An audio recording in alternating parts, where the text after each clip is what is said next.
Well, hopefully they're able to find the person who Yes. did stop and help that family, at least with their dog. They located them at least.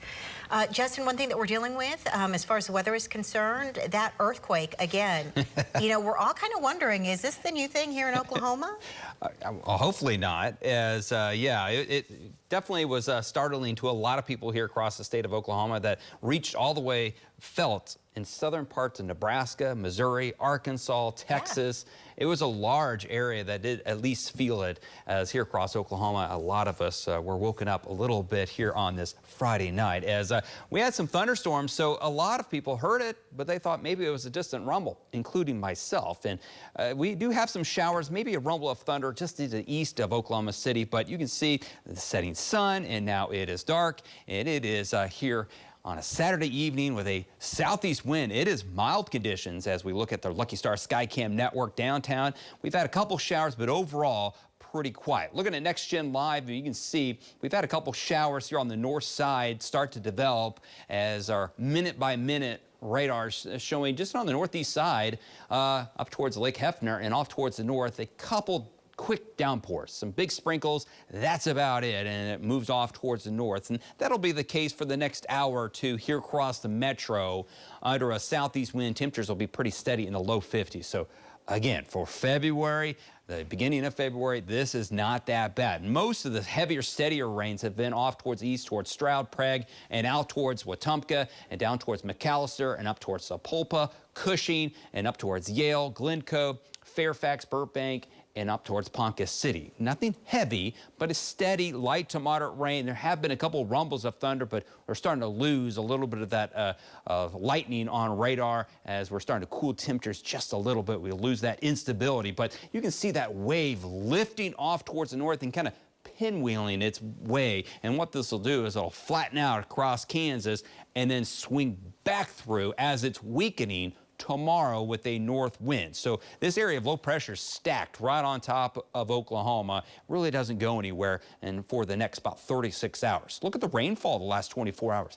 Not bad once again. We have really with the El Nino, we talked about that in our winter forecast. We would be active, we'd be wet. We'll have to wait and see if the Arctic air times up with the active weather, and it really hasn't. We've had a little bit of ice, not much in the way of snow, but we've had some good soaking rain. So look at the rain totals, 0.78 in Kingfisher, 0.7 in El Reno, 0.81 in Minco, 9/10 there in Chickasha, another heavier area, nearly 7/10 in Chandler, Bristow at 0.33, Shawnee at 0.47. Here on the east side of the metro up towards east side of Guthrie, Arcadia and Edmond, a little bit of some lighter precipitation, but nonetheless, here across the entire state, a lot of us saw either quarter to a half an inch to 3/4. Look at this video west of Prague from Diana, as you can see that shaking of the security camera as that earthquake went through.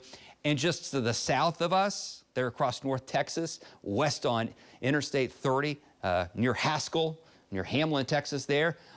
Look at this. Yeah, a tornado that was on the ground a couple times for several minutes as this area of low pressure is kind of weakening over us, and the jet stream energy will make for more severe weather across probably Florida on Monday. Is this a lot of jet stream energy? But like I mentioned, this moisture will come up and then swing through the state tomorrow. So a lot of clouds and another kind of a cloudy, raw day. 57 degrees outside right now, upper 40s in El Reno, 53 in Chandler and Shawnee, and down to the south, it's 55 in Ardmore, 49 in Woodward, 51 in Hobart. If you're traveling around across the state, other than up the turnpike northeast of Tulsa, it's quiet with a southeast wind. So looking at Next Gen Live, there's that pinwheel of moisture lifting off towards the north, and then it'll swing through as we head towards tomorrow with some morning drizzle, afternoon shower. So any chance of rain here tonight lifts northeast. Temperatures tonight only into the upper 40s, well above average. We should be